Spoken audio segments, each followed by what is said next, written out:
At 70, Walter Grimes was pressured to go to a nursing home. He refused. And what he did instead didn't just give his life back. It gave an entire town theirs. He was a man who had spent 40 years building things with his bare hands: schools, churches, homes. The kind of man whose work outlives him, whose name is written in the walls of buildings he will never own. But when his wife died, the man who had built everything for everyone slowly stopped building anything at all. He grew quiet. He ate less. He sat longer. And the people watching him didn't see a man grieving. They saw a man disappearing. So they made a decision for him. His son arranged the assessment. The doctor signed off. The nursing home had a room ready. All Walter had to do was surrender. But Walter Grimes did not surrender. He didn't argue. He didn't fight. He simply walked out of that nursing home parking lot, drove 200 miles in a direction nobody expected, and spent every dollar he had on a building that a dying town had given up on years ago. At 70, with no one watching, no one cheering, and no one who believed it was possible, what did this man do inside that broken building that slowly, quietly, completely gave his life back? And why did his son, the very man who pressured him into that nursing home, end up driving back to help him finish it? Margaret had been gone 20 months. 20 months. And Walter still made 2 cups of coffee every morning. Not from forgetfulness, from the particular cruelty of a habit that the heart refuses to break even when the mind knows better. He would set both cups on the kitchen counter, stand there in the gray morning light, and stare at the second cup until the coffee went cold. Then he would pour it out. Then he would do it again the next morning. This was the life Raymond saw when he flew in from Portland in March.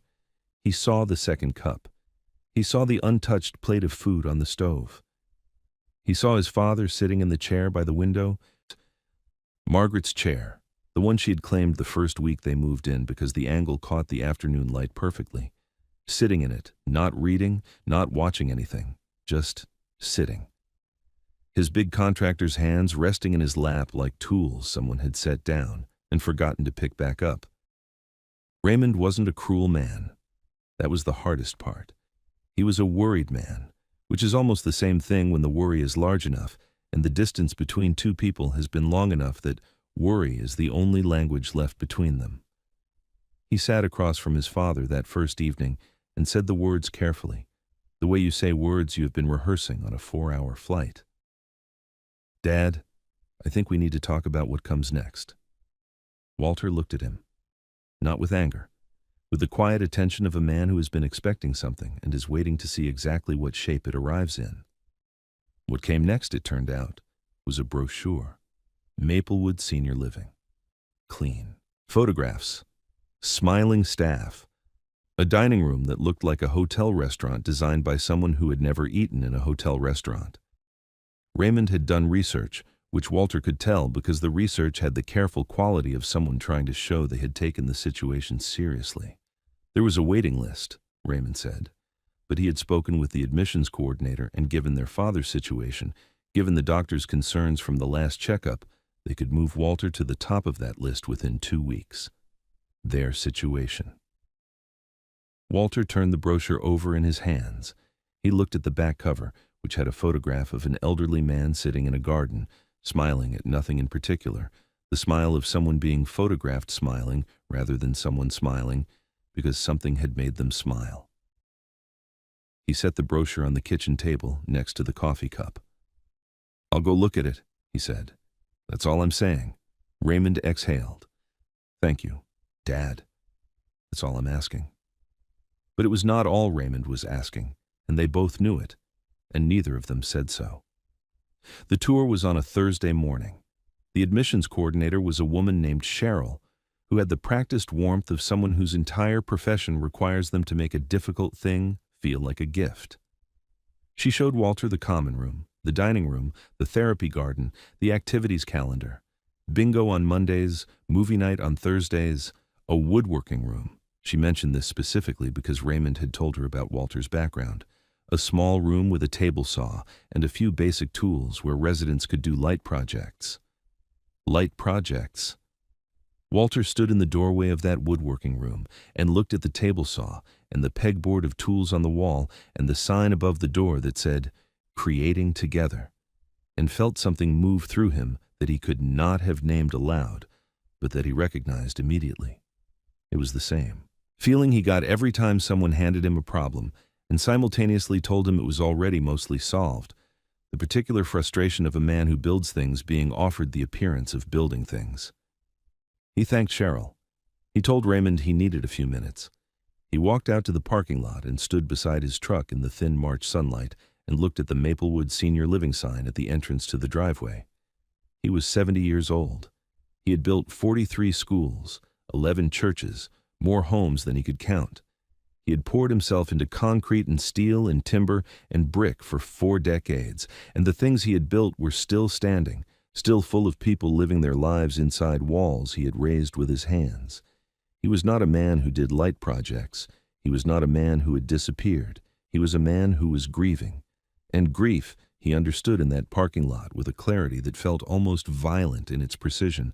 Grief is not the same thing as being finished. He got in his truck. He did not go back inside. He sat in the driver's seat for a long moment, the engine off, his hands on the wheel. Margaret's voice came to him the way it sometimes did, not as a memory exactly, more as a presence, the specific warmth of a woman who had spent 31 years being the most honest person in any room she entered. She would have said something direct and probably funny. She would have looked at that woodworking room sign and said something that made him laugh and made him think at the same time. He reached into the glove compartment and pulled out the small notebook he had carried in every work truck for 40 years. He opened it to a blank page. He wrote one word: Millhaven. He had driven through Millhaven once, maybe 8 years ago, on the way to a job that never materialized. A small town 200 miles south, population in the low hundreds.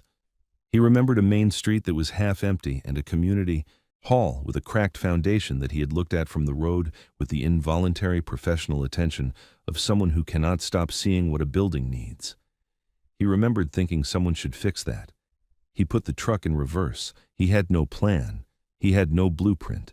He had only the clarity of a man who has just understood the difference between the life that is being offered to him and the life he is still capable of living, and has decided, quietly and completely and without anyone's permission, that he is going to choose the second one.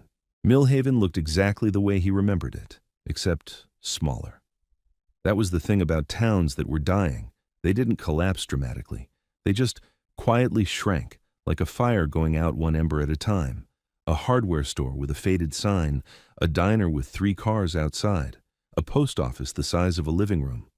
And there, at the end of Main Street, the community hall, boarded windows, a side wall with a crack running from the foundation to the roofline, like a scar the building had stopped trying to hide.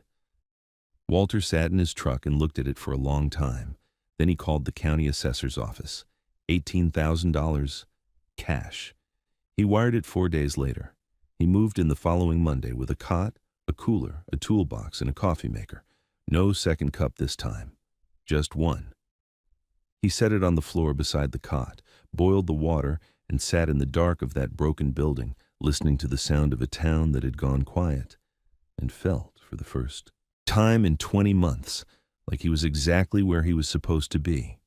The work began before sunrise the next morning. He started with the foundation because that was always where you started, not with the walls people could see, but with the thing underneath that determined whether everything else would hold.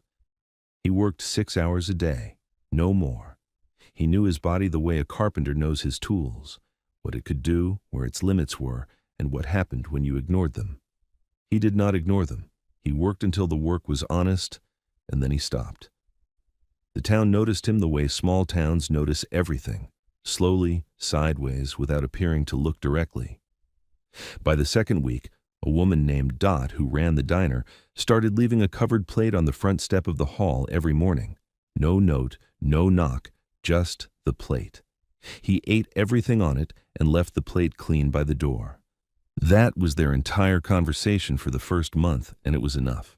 By week 3, two teenage boys named Caleb and Marcus were appearing after school, standing at the door watching him work with the specific hunger of young people who have never seen someone do something real with their hands. He didn't invite them in. He just stopped closing the door. Eventually, they stepped through it themselves. "Hand me that level," he said one afternoon without looking up. Caleb handed it to him. That was how it started. By month 2, Walter Grimes was not eating alone, not working alone, and not waking up in the dark feeling like a man the world had already finished with. He was waking up before sunrise because there was something waiting that needed him. Raymond found him on a Tuesday morning in the 5th month, standing on a ladder at 8 in the morning, directing Caleb on how to repoint the mortar between the upper bricks, while Dot sat on an overturned bucket below, drinking coffee and watching like it was the finest entertainment she had seen in years. Raymond stood in the doorway of the building his father had bought for $18,000 and rebuilt with his bare hands, and said nothing for a long moment, because there was nothing to say that the picture hadn't already said better. Walter climbed down. He looked at his son, the tired eyes, the jacket slightly too warm for the weather, the face of a man who had driven a long way expecting to find a problem and had found something he didn't have a word for yet. "You should have called," Walter said. "I would have met you at the door." Raymond looked around the hall, at the repaired walls, the restored floor, Caleb and Marcus standing quietly in the corner, Dot still on her bucket, making no attempt to pretend she wasn't listening. "Dad," he said. His voice broke slightly on that single word. Walter picked up the extra coffee cup he had started keeping on the workbench 3 weeks ago, because Dot always came and Dot always needed one, and handed it to his son. "I'm not disappearing," Walter said quietly. "I was grieving. They're not the same thing. You should have looked harder, son." Raymond wrapped both hands around the cup. He looked at the floor his father had relaid, board by board. He nodded slowly, the nod of a man receiving a correction he knows he deserved. The community hall reopened on a Saturday in October. All 340 people came. Some drove from neighboring towns because word had traveled the way truth travels in small places, quietly, completely, and faster than anyone expected. Dot catered the food. Caleb and Marcus stood at the entrance greeting people with the particular pride of young men who helped build the thing they're standing in. Raymond was there. He had driven back the weekend before to help Walter hang the new front doors. Walter had asked, and Raymond had come without a second word. Walter didn't give a speech. He just opened the doors, stepped aside, and watched his town walk into the building he had given the last of himself to restore. That night, alone on his cot in the back room, the hall still warm from the day's celebration, Walter opened his notebook. He wrote, "Margaret would have loved this town." He closed the notebook. He closed his eyes. And for the first time in 20 months, the second cup of coffee didn't feel like a wound anymore. It felt like a quiet, faithful, beautiful thing, the kind of love that doesn't leave, even when the person does. If Walter's story moved something in you today, please hit that like button so this story reaches someone who needs it right now. And if you believe that courage doesn't have an age limit, that a man at 70 can still build something that matters, subscribe to this channel and turn on the notification bell so you never miss a single story we tell. Because right here, we believe the best chapters are always still ahead.